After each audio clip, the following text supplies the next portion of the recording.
School میں ایک term کے بعد اسے اگلی کلاس میں پروموٹ کر دیا گیا اور دوسری ٹرم کے بعد اسے اس سے اگلی کلاس میں، اور اس وقت پہلی بار سکندر عثمان کو کچھ تشویش ہونے لگی۔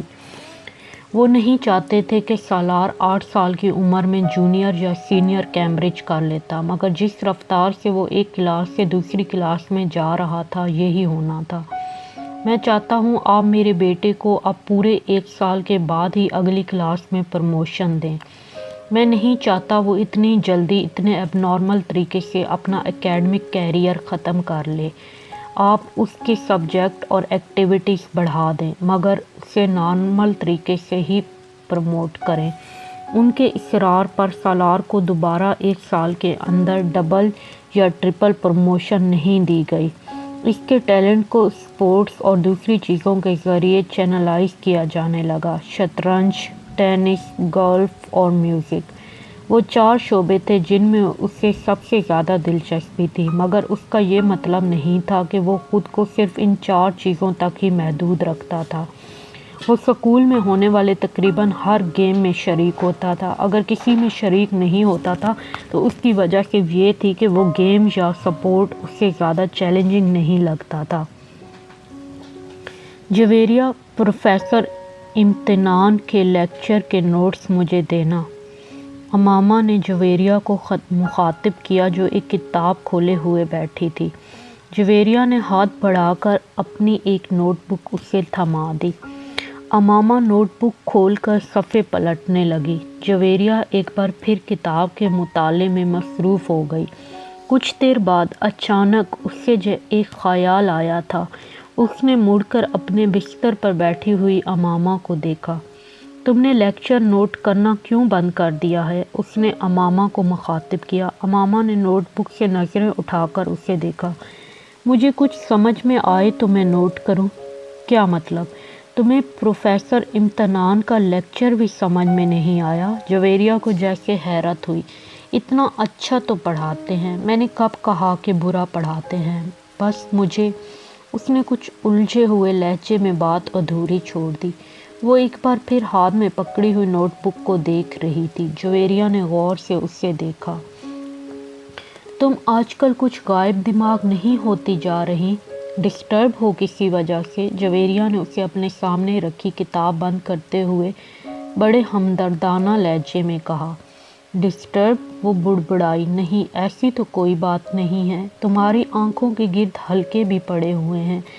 کل رات کو شاید 3:30 کا وقت تھا جب میری آنکھ کھلی اور تم اس وقت بھی جاگ رہی تھی۔ میں پڑھ رہی تھی، اس نے مدافعانہ لہجے میں کہا۔ نہیں، صرف کتاب اپنے سامنے رکھے بیٹھی ہوئی تھی، مگر کتاب پر نظر نہیں تھی تمہاری۔ جویریہ نے اس کا عذر رد کرتے ہوئے کہا۔ تمہیں کوئی مسئلہ تو نہیں ہے؟ کیا مسئلہ ہو سکتا ہے مجھے؟ اتنی چپ چپ کیوں رہنے لگی ہو؟ جویریہ اس کی ٹال مٹول سے متاثر ہوئے بغیر بولی۔ نہیں، میں کیوں چپ رہوں گی؟ امامہ نے مسکرانے کی کوشش کی۔ میں تو پہلے کی طرح ہی بولتی ہوں۔ صرف میں ہی نہیں، باقی سب بھی تمہاری پریشانی کو محسوس کر رہے ہیں۔ جویریہ سنجیدگی سے بولی۔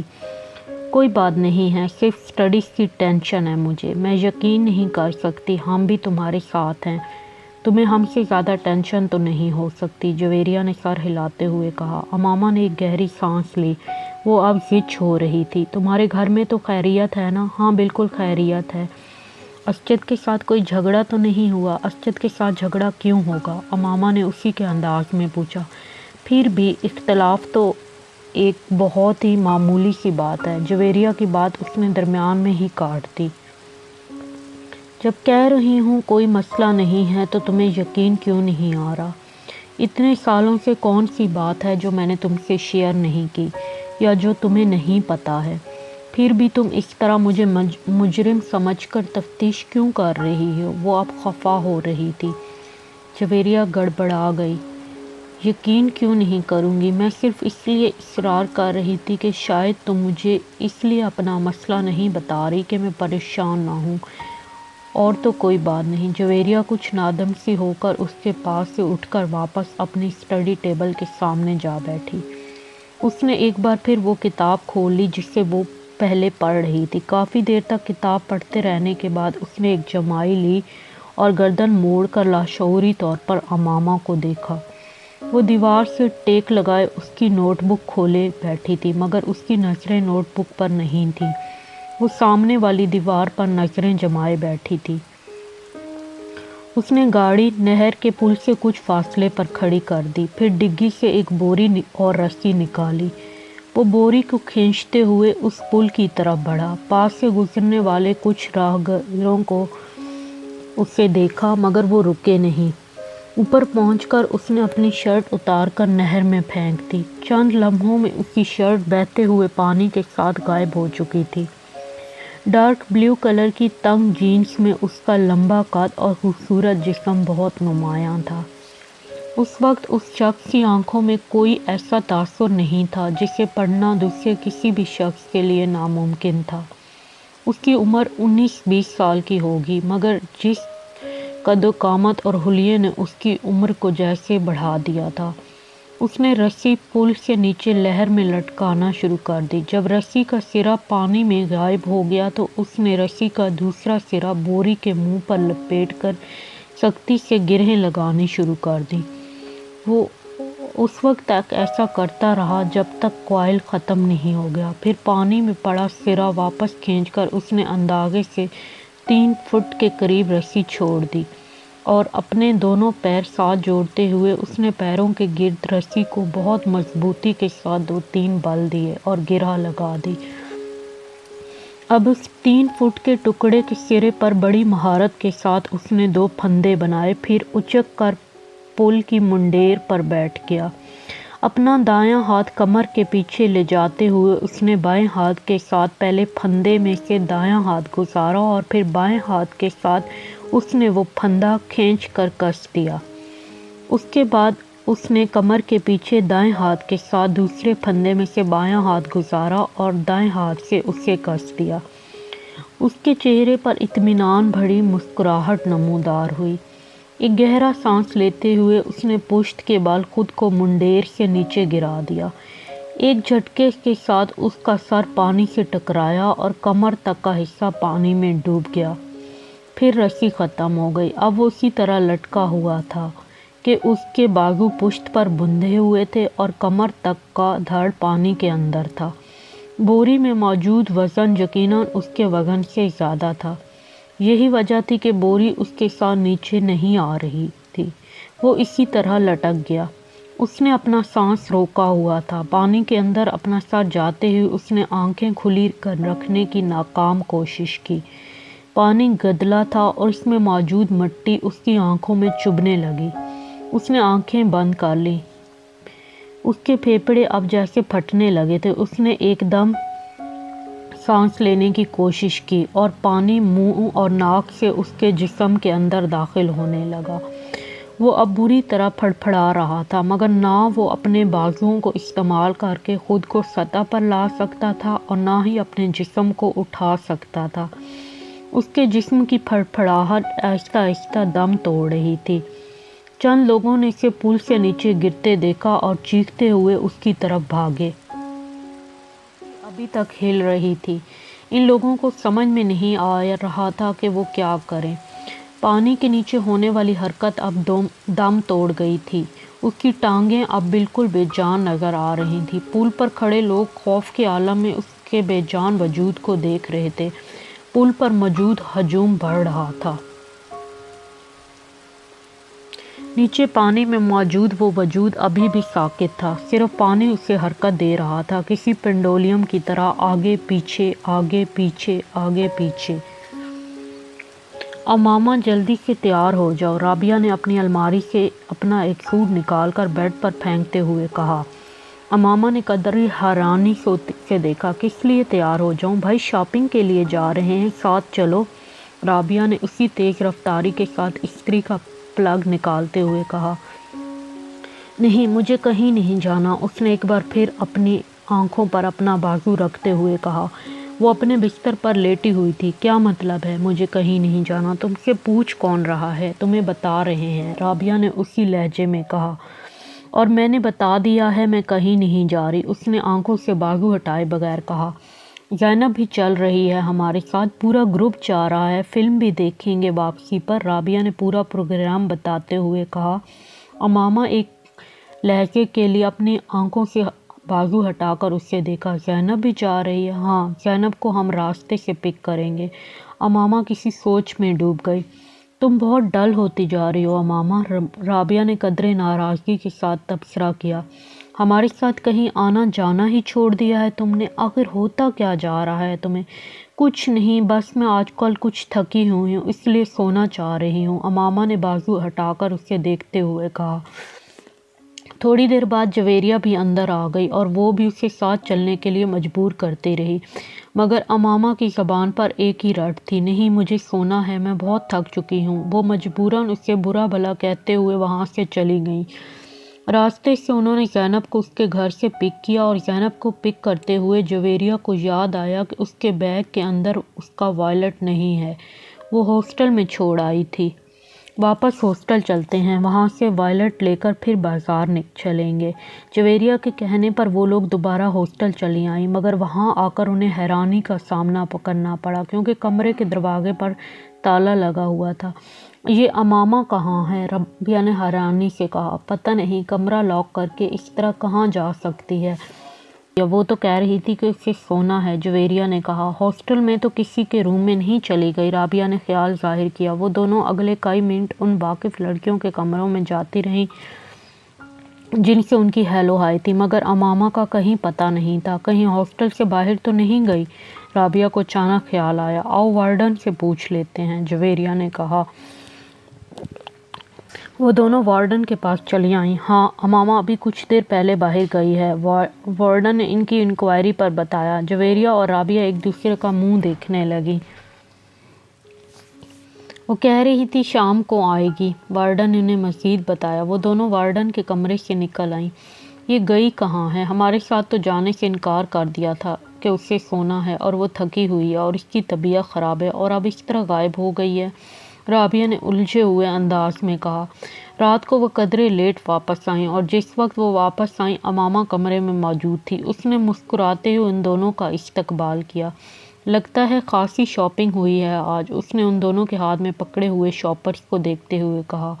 ان دونوں نے اس کی بات کے جواب میں کچھ نہیں کہا، بس شاپر رکھ کر اسے دیکھنے لگی۔ تم کہاں گئی ہوئی تھی؟ جویریہ نے اس سے پوچھا۔ امامہ کو جیسے ایک جھٹکا لگا۔ میں اپنا وائلٹ لینے واپس آئی تھی تو تم یہاں نہیں تھی، کمرہ لاک تھا، جویریہ نے اسی انداز میں کہا۔ میں تم لوگوں کے پیچھے گئی تھی۔ کیا مطلب؟ جویریہ نے کچھ نہ سمجھنے والے انداز میں کہا۔ تمہارے نکلنے کے بعد میرا ارادہ بدل گیا تھا، میں یہاں سے زینب کی طرف گئی کیونکہ تم لوگوں کو اس سے پک کرنا تھا، مگر اس کے چوکیدار نے بتایا کہ تم لوگ وہاں پہلے سے ہی نکل گئے ہو، پھر میں وہاں سے واپس آ گئی، بس رستے میں کچھ کتابیں لی تھی میں نے، امامہ نے کہا۔ دیکھا، تم سے پہلے کہا تھا کہ ہمارے ساتھ چلو، مگر اس وقت تم نے فوراً انکار کر دیا، بعد میں بے وقوفوں کی طرح پیچھے چل پڑی۔ ہم لوگ تو مشکوک ہو گئے تھے تمہارے بارے میں، رابعہ نے کچھ اطمینان سے ایک شاپر کھولتے ہوئے کہا۔ امامہ نے کوئی جواب نہیں دیا، وہ صرف مسکراتے ہوئے ان دونوں کو دیکھتی رہی۔ وہ دونوں اب اپنے شاپر کھولتے ہوئے خریدی ہوئی چیزیں اسے دکھا رہی تھیں۔ تمہارا نام کیا ہے؟ پتہ نہیں۔ ماں باپ نے کیا رکھا تھا؟ وہ ماں باپ سے پوچھیں۔ خاموشی۔ لوگ کس نام سے پکارتے ہیں تمہیں؟ لڑکے یا لڑکیاں؟ لڑکے بہت سارے نام لیتے ہیں، زیادہ کون سا نام پکارتے ہیں؟ Dear devil. خاموش۔ اور لڑکیاں؟ وہ بھی بہت سے نام لیتی ہیں، زیادہ تر کس نام سے پکارتی ہیں؟ یہ میں نہیں بتا سکتا، اٹس ٹو پرسنل۔ گہری خاموشی، طویل سانس، پھر خاموشی۔ میں آپ کو ایک مشورہ دوں کیا؟ آپ میرے بارے میں وہ جاننے کی کوشش کیوں نہیں کرتے جو نہ آپ پہلے سے جانتے ہیں نہ میں؟ اس کے دائیں طرف ٹیبل پر جو سفید فائل پڑی ہے اس میں میرے سارے پرٹیکولرز موجود ہیں، پھر آپ اس وقت کیوں ضائع کر رہے ہیں؟ سائیکو اینالسٹ نے اپنے پاس موجود ٹیبل لیمپ کی روشنی میں سامنے کاؤچ پر دراز اس نوجوان کو دیکھا جو اپنے پیر مسلسل ہلا رہا تھا۔ اس کے چہرے پر گہرا اطمینان تھا اور یوں لگ رہا تھا جیسے وہ سائیکو اینالسٹ کے ساتھ ہونے والی اس ساری گفتگو کو بیکار سمجھ رہا تھا۔ کمرے میں موجود ٹھنڈک، خاموشی اور نیم تاریکی نے اس کے اعصاب کو بالکل متاثر نہیں کیا تھا۔ وہ بات کرتے ہوئے وقتاً فوقتاً کمرے میں چاروں طرف نظریں دوڑا رہا تھا۔ سائیکو اینالسٹ کے سامنے لیٹا ہوا نوجوان ایک عجیب کیس تھا۔ وہ فوٹوگرافک میموری کا مالک تھا۔ اس کا آئی کیو لیول 150 کی رینج میں تھا۔ وہ through out standing academic record رکھتا تھا۔ وہ گولف میں پریزیڈنٹل گولڈ میڈل 3 بار جیت چکا تھا اور وہ تیسری بار خودکشی کی ناکام کوشش کرنے کے بعد اس کے پاس آیا تھا۔ اس کے والدین ہی اسے اس کے پاس لے کر آئے تھے۔ وہ بے حد پریشان تھے۔ وہ ملک کے چند بہت اچھے خاندانوں میں سے ایک سے تعلق رکھتا تھا، ایسا خاندان جس کے پاس پیسے کی بھرمار تھی۔ 4 بھائیوں اور 1 بہن کے بعد وہ چوتھے نمبر پہ تھا۔ 2 بھائی اور 1 بہن اس سے بڑے تھے۔ اپنی ذہانت اور قابلیت کی وجہ سے وہ والدین کا بہت زیادہ چہیتا تھا۔ اس کے باوجود پچھلے 3 سال میں اس نے 3 بار خودکشی کی کوشش کی۔ پہلی دفعہ اس نے سڑک پر بائک چلاتے ہوئے 1 وے کی خلاف ورزی کی اور بائک سے ہاتھ اٹھا لیے۔ اس کے پیچھے آنے والے ٹریفک کانسٹیبل نے اسے ایسے کرتے ہوئے دیکھا تھا۔ خوش قسمتی سے گاڑی سے ٹکرانے کے بعد وہ ہوا میں اچھل کر ایک دوسری گاڑی کی چھت پر گرا اور پھر زمین پر گرا۔ اس کی کچھ پسلیاں اور 1 بازو اور 1 ٹانگ میں فریکچر ہوئے۔ تب اس کے والدین کانسٹیبل کے اصرار کے باوجود اسے ایک حادثہ ہی سمجھے، کیونکہ اس نے اپنے ماں باپ سے یہی کہا تھا کہ وہ غلطی سے 1 وے سے ہٹ گیا تھا۔ دوسری بار پورے 1 سال بعد اس نے لاہور میں خود کو باندھ کر پانی میں ڈبونے کی کوشش کی۔ ایک بار پھر اسے بچا لیا گیا۔ پل پر کھڑے لوگوں نے اسے اسی رسی سمیت باہر کھینچ لیا تھا جس کے ساتھ باندھ کر اس نے خود کو نیچے گرایا تھا۔ اس بار اس بات کی گواہی دینے والوں کی تعداد زیادہ تھی کہ اس نے خود اپنے آپ کو پانی میں گرایا تھا، مگر اس کے ماں باپ کو ایک بار پھر یقین نہیں آیا۔ سالار کا بیان تھا کہ کچھ لڑکوں نے اس کی گاڑی کو پل کے پاس روکا اور اسے باندھ کر پانی میں پھینک دیا۔ جس طرح وہ بندھا ہوا تھا اس سے یوں ہی لگتا تھا کہ اسے واقعی باندھ کر گرایا گیا تھا۔ پولیس اگلے کئی ہفتے تک اس کے بتائے ہوئے حولیے کے لڑکوں کو پورے شہر میں تلاش کرتی رہی۔ سکندر عثمان نے خاص طور پر ایک گارڈ اس کے ساتھ تعینات کر دیا جو 24 گھنٹے اس کے ساتھ رہتا تھا، مگر تیسری بار وہ اپنے ماں باپ کی آنکھوں میں دھول نہیں جھونک سکا۔ خواب اوور گولیوں کی ایک بڑی تعداد کو پیس کر اس نے کھا لیا تھا۔ گولیوں کی تعداد اتنی زیادہ تھی کہ معدہ واش کرنے کے باوجود اگلے کئی دن وہ بیمار رہا تھا۔ اس بار کسی کو بھی کوئی غلط فہمی نہیں ہوئی تھی۔ اس نے خانسامہ کے سامنے ان گولیوں کے پاؤڈر کو دودھ میں ڈال کر پیا تھا۔ سکندر عثمان اور طیبہ سکندر شاکڈ رہ گئے تھے۔ پچھلے دنوں واقعات انہیں ابھی پوری طرح یاد آ گئے تھے اور وہ پچھتانے لگے تھے کہ انہوں نے اس بات پر پہلے اعتبار کیوں نہیں کیا۔ پورا گھر اس کی وجہ سے پریشان ہو گیا تھا۔ اس کے بارے میں اسکول، کالونی اور خاندان میں ہر جگہ خبریں پھیل رہی تھیں۔ وہ اس بار اس بات سے انکار نہیں کر سکا کہ اس نے خودکشی کی کوشش کی تھی، مگر وہ یہ بتانے پر بھی تیار نہیں تھا کہ اس نے ایسا کیوں کیا تھا۔ بھائی، بہن، ماں یا باپ، اس نے کسی کے سوال کا جواب نہیں دیا تھا۔ سکندر اے لیولز کے بعد اس کے بڑے بھائیوں کی طرح اسے بیرون ملک تعلیم حاصل کرنے کے لیے بھجوانا چاہتے تھے۔ وہ جانتے تھے اسے کہیں بھی نہ صرف بڑی آسانی سے ایڈمیشن مل جائے گا بلکہ اسکالرشپ بھی، لیکن ان کے سارے پلانز جیسے بھگ کر کے اڑ گئے تھے، اور اب وہ اس سائیکو اینالسٹ کے سامنے موجود تھا جس کے پاس سکندر عثمان اسے اپنے ایک دوست کے مشورے پر بھجوایا تھا۔ ٹھیک ہے سالار، بالکل ٹو دی پوائنٹ بات کرتے ہیں۔ مرنا کیوں چاہتے ہو تم؟ سالار نے کندھے اچکائے۔ آپ سے کس نے کہا کہ میں مرنا چاہتا ہوں؟ خودکشی کی 3 کوششیں کر چکے ہو تم۔ کوشش کرنے اور مرنے میں بہت فرق ہوتا ہے۔ تینوں دفعہ تم اتفاقاً بچے ہو، ورنہ تم نے خود کو مارنے میں کوئی کسر نہیں چھوڑی تھی۔